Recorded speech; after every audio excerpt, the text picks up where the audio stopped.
আমাদের অনন্য স্টোরি সকল প্রকার পার্ট গল্প দেখতে আমাদের চ্যানেলটি সাবস্ক্রাইব করে পাশে থাকা বেল আইকনটিতে ক্লিক করে অল নোটিফিকেশন অন করে দিন। ভাইয়া এক কাজ করি, মায়া আপুকে দিই, মায়া আপুকে অনেক মানাবে শাড়িটাতে। অরণ্য কিঞ্চিত বাঁকা হাসি দিল। সে তো এটাই চাচ্ছিল। অরণ্য বলল, কিন্তু মায়া কি নিবে শাড়ি? আরে নিবে না কেন, আমি দিব আপুকে। আচ্ছা ঠিক আছে, কিন্তু আমার কথা যেন বলিস না, তাহলে হয়তো নিবে না। বলবি তুই পছন্দ করে দিয়েছিস। রাইসার শাড়িটা নিয়ে মায়াকে দিয়ে পরে ট্রাই করতে বলল। মায়া অনেক মানা করলেও রাইসার জেদের সামনে মায়া শাড়িটা নিতে বাধ্য হলো। আর অনিচ্ছা সত্ত্বেও মায়া শাড়ি নিয়ে ট্রায়াল রুমে গেল। বোরখা খুলে পাশের হ্যাঙ্গারে রেখে শাড়ি পরতে লাগলো। মায়াকে শাড়ি নিতে দেখে অরণ্য মনে মনে খুশি হয়ে গেল। ট্রায়াল রুমের একটুখানি দূরেই দাঁড়িয়ে রইল মায়াকে দেখার আশায়। অনেকক্ষণ দাঁড়িয়ে থাকার পরও মায়াকে বাইরে আসতে না দেখে অরণ্যের একটু চিন্তা হলো। মায়ার কোনো সমস্যা হলো না তো? বাইরে আসছে না কেন?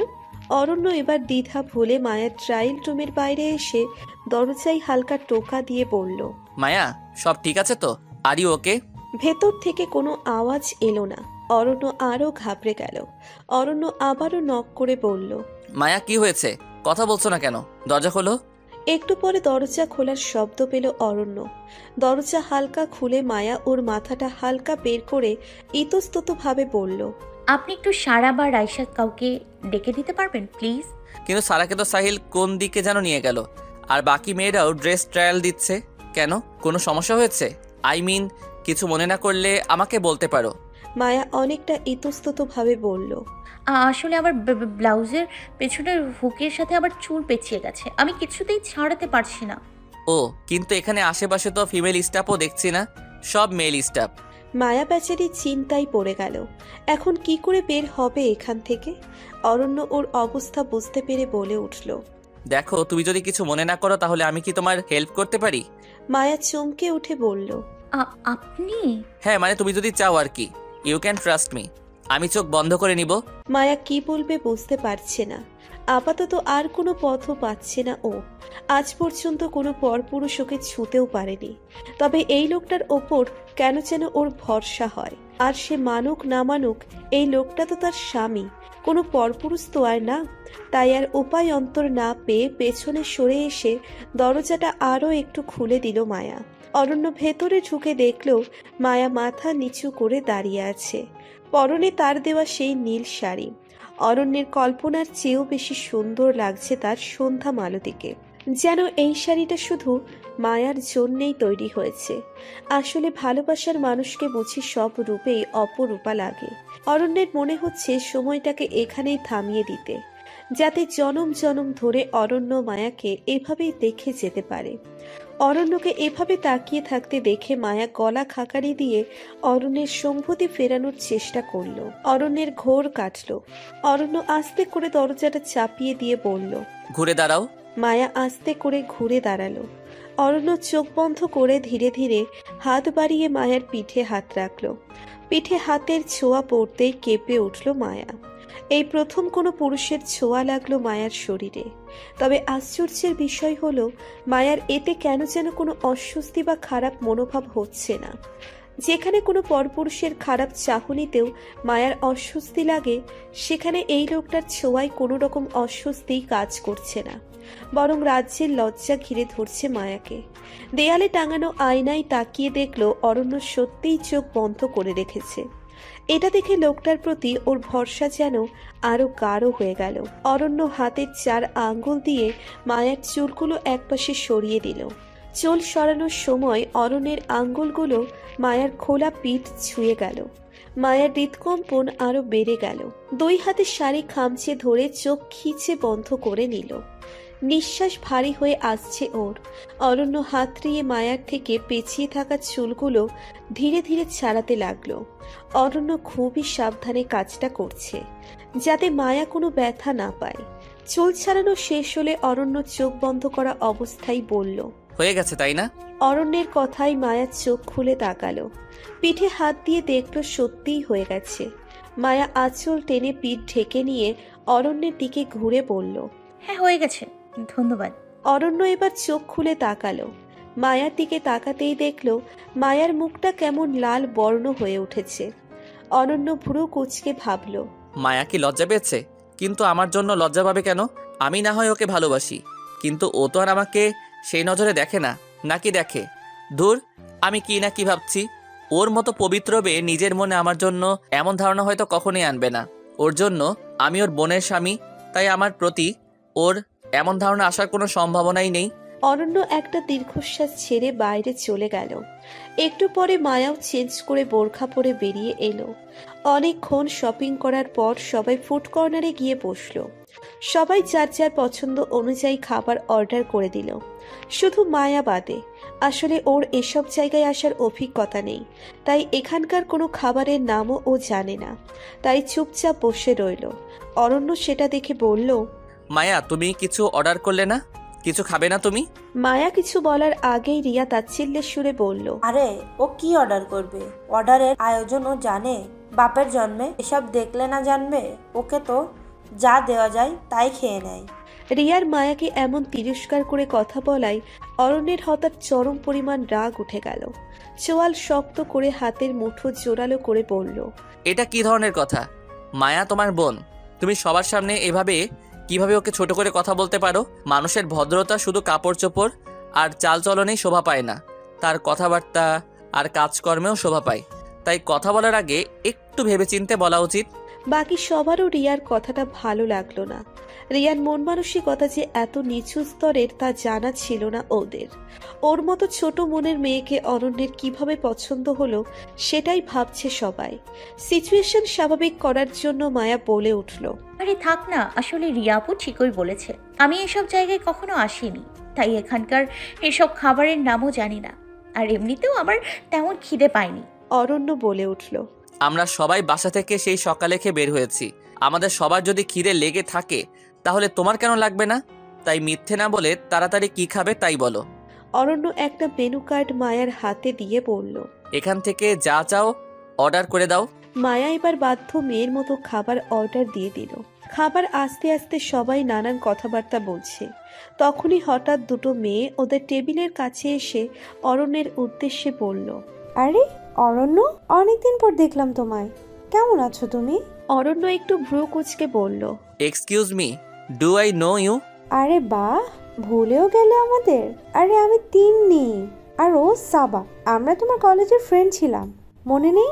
অরণ্য একটু মনে করার চেষ্টা করে হঠাৎ মনে পড়তেই বলল, আরে তিন্নি, ও এখন মনে পড়েছে। আসলে অনেকদিন দেখা হয় না তো তাই মনে পড়ছিল না। তা কেমন আছো তোমরা? বসো না প্লিজ। ওরা বসতেই ইহান বলে উঠল, চিনবে কি করে? তোরা তো তখন এক একটা হাতের বাচ্চার মতো ছিলি, আর এখন তো একদম হিরোইন হয়ে গেছিস। ইহানের কথায় সবাই হেসে দিল। তিনি অরণ্যের দিকে তাকিয়ে বলল, তবে যাই বলো, তুমি কিন্তু এখনো সেই হ্যান্ডসামই আছো, বরং আগের চেয়ে আরো বেশি হ্যান্ডসাম হয়ে গেছো। আমাদের কলেজের সব মেয়েদের ক্রাশ ছিলে। তা বিয়ে শাদী করেছো নাকি এখনো সিঙ্গেলই আছো? বিয়ের কথা শুনে অরণ্যের মুখটা হঠাৎই চুপসে গেল। তবে ইহান বলে উঠল, আপনাদের অতি দুঃখের সঙ্গে জানানো যাচ্ছে যে মিস্টার অরণ্য এখন বিবাহিত পুরুষ হয়ে গেছেন, আর এই হলো ওনার ওয়াইফ। রিয়ার দিকে ইশারা করে বলল কথাটা। রিয়াকে অরণ্যের বউ হিসেবে পরিচয় দেওয়ায় না চাইতেও মায়ার মনে কোনো চিনচিনে ব্যথার অনুভব করল। তবে ঠোঁটে ফেক হাসি ঝুলিয়ে সেই ব্যথার অনুধাবন বাইরে আসতে দিল না। তিন্নি আবারও বলে উঠল, এটা তো সত্যিই দুঃখজনক। আমাদের মিস্টার ক্রাশ বিয়ে করে ফেললো। এখন তার আশায় বসে থাকা মেয়েগুলোর কি হবে? লিমা নামের সেই মেয়েটির কথা মনে আছে? ইহান বলে উঠল, লিমা মানে সেই মেয়েটি না যে কলেজের সবচেয়ে সুন্দরী ছিল আর আমাদের অরণ্যবাবুর দিওয়ানি ছিল? আরে হ্যাঁ, সেই লিমা। শুধু দিওয়ানি না, বলতে গেলে পাগল দিওয়ানি ছিল। বেচারি কত ট্রাই করতো অরণ্যকে পটানোর, কিন্তু অরণ্যের মন গলাতে পারলো না। বেচারি তো এখনো অরণ্যের আশায় বসে আছে। অরণ্য স্মিত হেসে বলল, আর ওসব তো সব আগের কথা, বাদ দাও না। আর এমনিতেও আমার কাছে বাহ্যিক সৌন্দর্য মাইনে রাখে না, মনের সৌন্দর্যটাই আসল সৌন্দর্য। বাহ্যিক সৌন্দর্য তো একসময় ক্ষীণ হয়ে যায়, তবে মনের সৌন্দর্য সবসময় থেকে যায়। অরণ্যের কথায় মায়া অনেকটা অবাক হলো। উনি যা বলছে তাকে সত্যি বলছে নাকি শুধুই মন ভোলানো বাণী গাইছে? সত্যি কি ওনার কাছে বাহ্যিক সৌন্দর্য মাইনে রাখে না? মায়া নিজের মনের ওপর নিজেই তাচ্ছিল্য করে বলল, হ্যাঁ, সবাই লোক দেখানো কথা। বাহ্যিক সৌন্দর্য যদি মাইনেই না রাখবে, তাহলে রিয়াকে কি দেখে পছন্দ করলো? বাহ্যিক সৌন্দর্য ছাড়া আর কোনো ভালো গুণ তো রিয়ার ধারে কাছেও নেই। যে যতই বলুক না কেন, দিন শেষে সবাই প্রথমে বাহ্যিক রূপটাই দেখে। কথাগুলো ভেবে মায়ার মনটা আবারও কঠিন চাদরে ঢেকে নিল। চায় না সে কোনো মিথ্যে মায়ায় মন ভোলাতে। কিছুক্ষণ পরে মেয়ে দুটো চলে গেল। ওদেরও খাওয়া দাওয়া শেষের দিকে। মায়া দেখলো টেবিলে প্রায় সবারই খাবার আধো খাওয়া হয়ে গেছে। খাবারের এত অপচয় দেখে মায়ার ভালো লাগছে না। কত নিরীহ মানুষ একবেলা খাবারের অভাবে না খেয়ে মরছে, আর এখানে কত খাবার নষ্ট হচ্ছে। একটু পরে ওয়েটার টেবিল পরিষ্কার করতে আসলো। ওয়েটার প্লেট ওঠাতে নিলে মায়া ওদের উদ্দেশ্যে বলল, আচ্ছা ভাইয়া, আপনারা এই বাকি খাবারগুলো কি করবেন? তাহলে একটা কাজ করবেন প্লিজ, এই খাবারগুলো একটা প্যাকেটে ভরে আমাকে দিতে পারবেন? রিয়া মায়ার দিকে তাকিয়ে বিরক্তির সুরে বলল, তুই কি আমাদের মান সম্মান ডোবাবি? এভাবে এত খাবার প্যাকেট করে নিয়ে যেতে হবে তোর? লোকে কি বলবে? এই রিয়ার উপর অরণ্যের রাগ বেড়েই যাচ্ছে। নিজেকে একটু নিয়ন্ত্রণ করে মায়ার দিকে তাকিয়ে বলল, মায়া, তুমি বাসার জন্য পার্সেল নিতে চাইলে আমাকে বলতে, আমি ওয়েটারকে বলে দিতাম। মায়া বলল, না না না, এটা বাসার জন্য না। তাহলে? আসলে এখানে এত খাবার নষ্ট হচ্ছে, আর খাবার নষ্ট করা একদম ঠিক না। আল্লাহ নারাজ হন। তাই খাবারগুলো নষ্ট না করে প্যাকেট করে নিয়ে গেলে রাস্তার পথ শিশুদের দেয়া যাবে। এমনিতেও এই খাবারগুলো ওনারা ফেলেই দেবে। তার চেয়ে ভালো কিছু অসহায় বাচ্চাদের আহার হোক, খাবারও নষ্ট হবে না, আর অনাহারীকে খাওয়ালে সব পাওয়া যাবে। তাই নিতে চাচ্ছিলাম। মায়ার এমন মহৎ ভাবনা রিয়া বাদে বাকি সবার মন ছুঁয়ে গেল। সত্যিই এমন করে ওরা কখনোই ভাবেনি। মায়ার চিন্তাধারা দেখে সবাই মুগ্ধ। মেয়েটা সত্যিই একটা ন্যাক আর পবিত্র মনের অধিকারী। আর অরণ্য আজ আবারও একবার মায়ার চিন্তাধারায় মোহিত হলো। ওর মন ভুল কাউকে পছন্দ করেনি। ওর মন সত্যিকারের এক পবিত্র মনের মানুষকেই পছন্দ করেছে। তবে দুর্ভাগ্যবশত সেই মেয়েটাকে পেয়েও পাওয়া হলো না ওর। এই না পাওয়ার গ্লানি কিভাবে বয়ে বেড়াবে তা জানা নেই অরণ্যের। আজ রাইসার মেহেদি অনুষ্ঠান। সারা বাড়ি ফুল আর ফেরি লাইটস দিয়ে জমকালো আয়োজন করা হয়েছে। মেহমানে পুরো বাড়ি প্রায় ভরে উঠেছে। সবাই নানান কাজে ব্যস্ত। মায়া বাড়ির কাছে অনেক হেল্প করছে, কখনো সাজসজ্জার কাজে তো কখনো বাড়ির মহিলাদের অন্য কাজে। মায়াকে এমন প্রফুল্ল চিত্তে সবার কাজে সাহায্য করতে দেখে তনিমা বেগমের অনেক ভালো লাগছে। যেখানে তার নিজের ছেলের বউই এসব ব্যাপারে উদাসীন, বাড়ির কোনো কাজে হাত দেয় না, অথচ তারই ফুফাতো বোন হয়েও মায়া কত সুন্দর সবার সাথে মিশে গেছে। সবার ভালো মন্দের কত খেয়াল রাখে। কাল তনিমা বেগমের অনেক মাথা ব্যথা করছিল দেখে মায়া কত সুন্দর করে তার মাথায় তেল মালিশ করে দিয়েছিল, যার দরুন তনিমা বেগমের মাথা ব্যথা একদম বিনা টিকিটে গায়েব হয়ে গিয়েছিল। তনিমা বেগম আরামে ঘুমিয়ে পড়েছিলেন। এইভাবে আরো অনেক রকম মন ছুঁয়ে যাওয়া কাজ করে মায়া। মা বাবা না থাকা সত্ত্বেও মেয়েটা কত সুশৃঙ্খল আর মায়াময়ী। তাই তো সবাই মায়ার মায়ায় জড়িয়ে যাচ্ছে। ছাদের রেলিংয়ের কাছে দাঁড়িয়ে আছে ইরিন। নিচে সব আয়োজন চলছে সন্ধ্যার মেহেদি অনুষ্ঠানের জন্য। ইরিন কেমন মনমরা হয়ে তাকিয়ে দেখছে সবকিছু। এসব দেখে তার অসফল বিবাহিত জীবনের কথা না চাইতেও মনে পড়ে যায়। নিজের ভুলের মাসুল হয়তো সারা জীবনই ওকে ভোগ করতে হবে। মায়ার ভাবনার মাঝেই হঠাৎ কেউ একটা ধোয়া ওঠা গরম চায়ের কাপ ইরিনের সামনে ধরল। ইরিন ভ্রু কুঁচকে পাশে তাকিয়ে দেখল এটা মায়া। ইরিন একটু অবাক সুরে বলল, তুমি? মায়া হাসি মুখে বলল, হ্যাঁ আমি।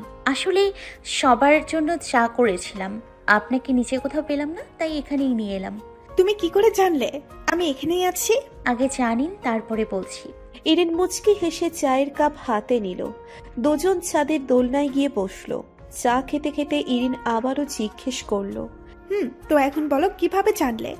মায়া নিজের হাতে থাকা চায়ের কাপে চুমুক দিয়ে সামনের দিকে তাকিয়ে বলে উঠল, কারণ যারা নিজের দুঃখ সবার থেকে লুকোতে চায় তারা সবসময় ভিড় থেকে আলাদা থাকতেই পছন্দ করে। কারণ তারা ভাবে হয়তো তার জন্য অন্যের খুশিতে আঘাত করতে পারে, আর এটা আমার থেকে ভালো আর কেউ জানে না। মায়ার কথায় ইরিন অনেক অবাক হলো। মেয়েটা কিভাবে তার অবস্থার কথা বুঝে গেল? ইরিন ফেক হাসি দিয়ে বলল, আরে না, এমন কিছুই না। তুমি হয়তো একটু বেশি ভাবছো। আসলে এমনিতে আমার ভিড়ভাড় তেমন পছন্দ না, তাই এখানে বসে আছি। আমার কাছে মিথ্যে বলে লাভ নেই আপু।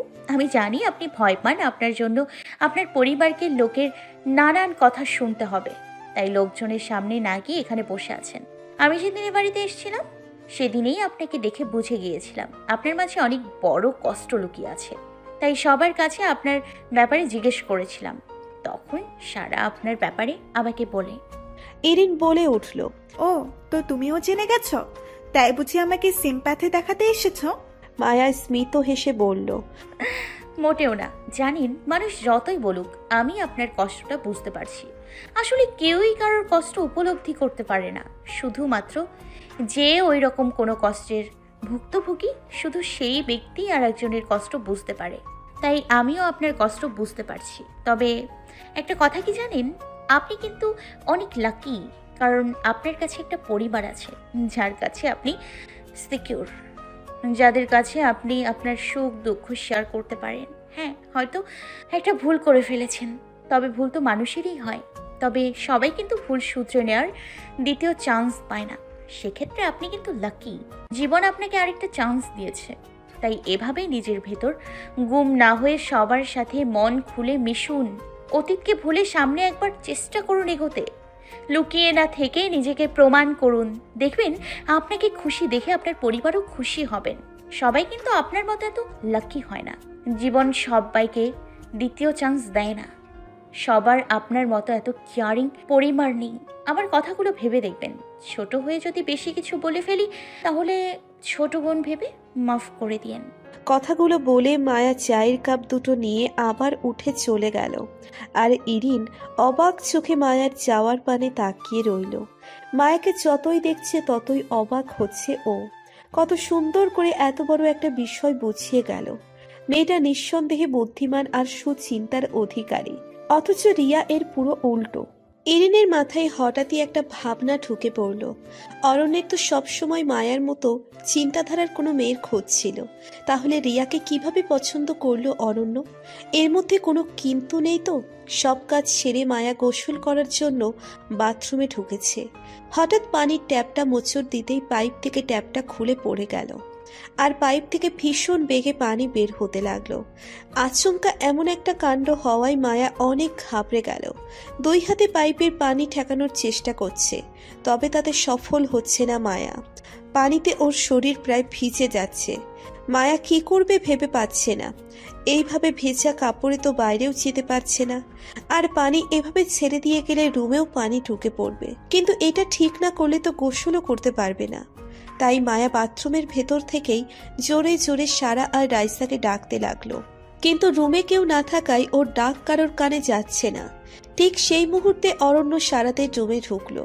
ওর ল্যাপটপের চার্জার কাজ করছিল না, তাই রাইসার চার্জার নিতে এসেছিল।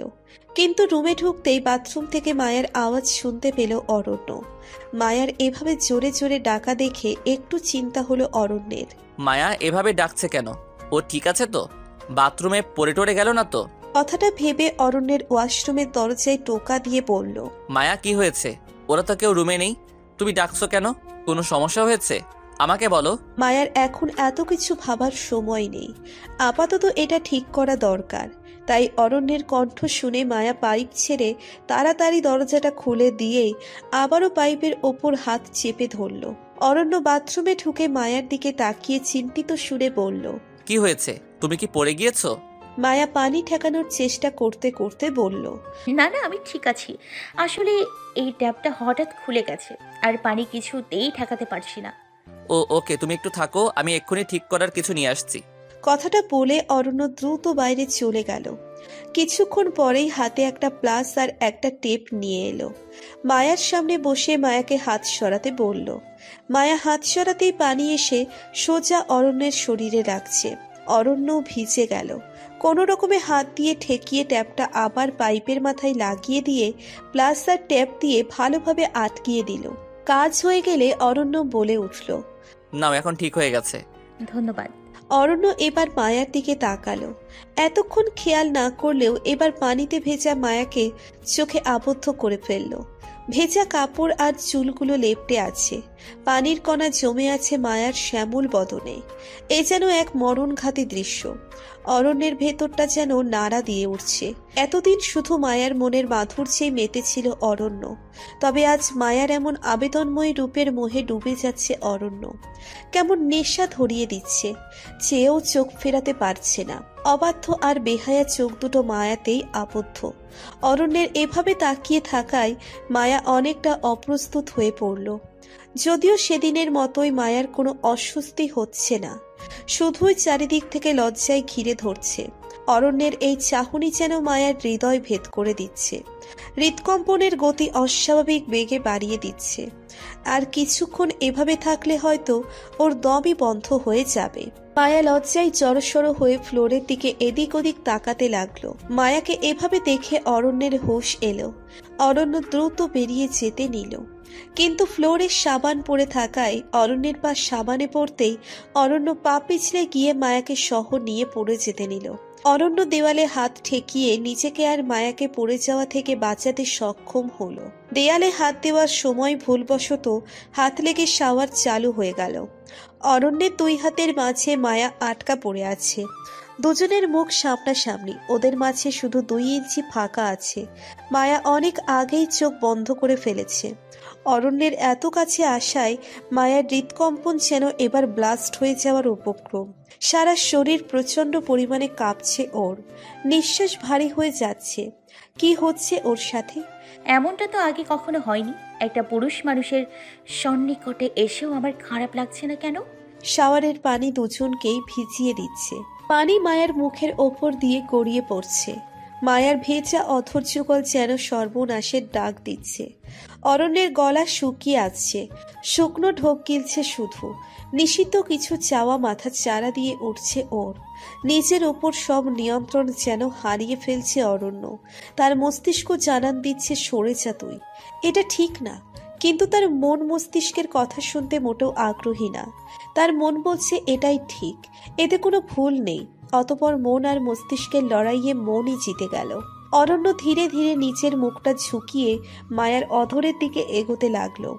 মায়ার চোখ বন্ধ থাকায় সে কিছু টের পাচ্ছে না, তবে দুজনেরই নিঃশ্বাস ভারী হয়ে আসছে। মায়ার ঠোঁট ছুঁই ছুঁই প্রায়।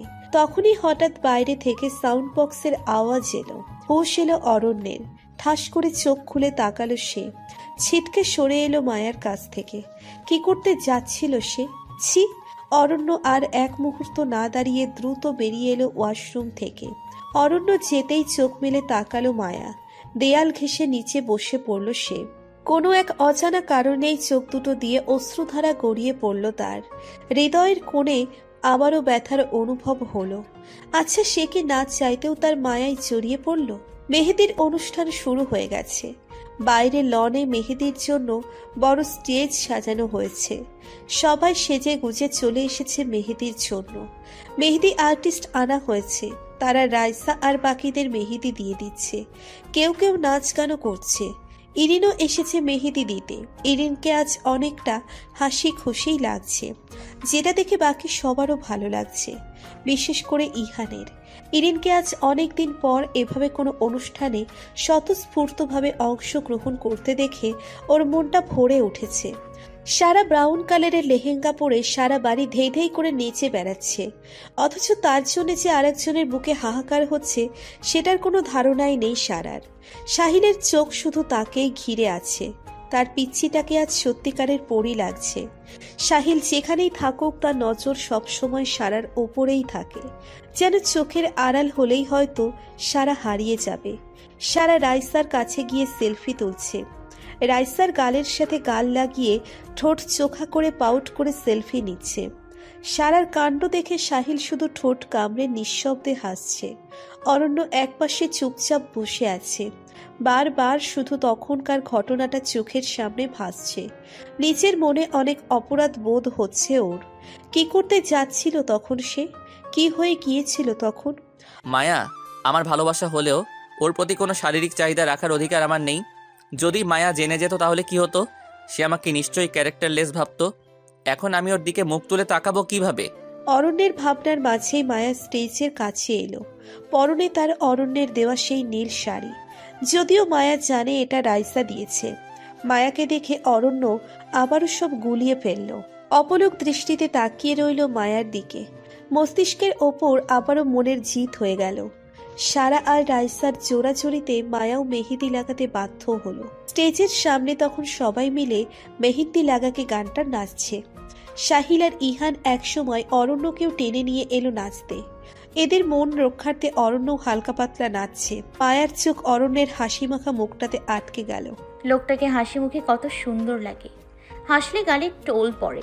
মায়া কেমন ঘোর লাগা দৃষ্টিতে তাকিয়ে আছে। মেহেদি আর্টিস্ট বলল,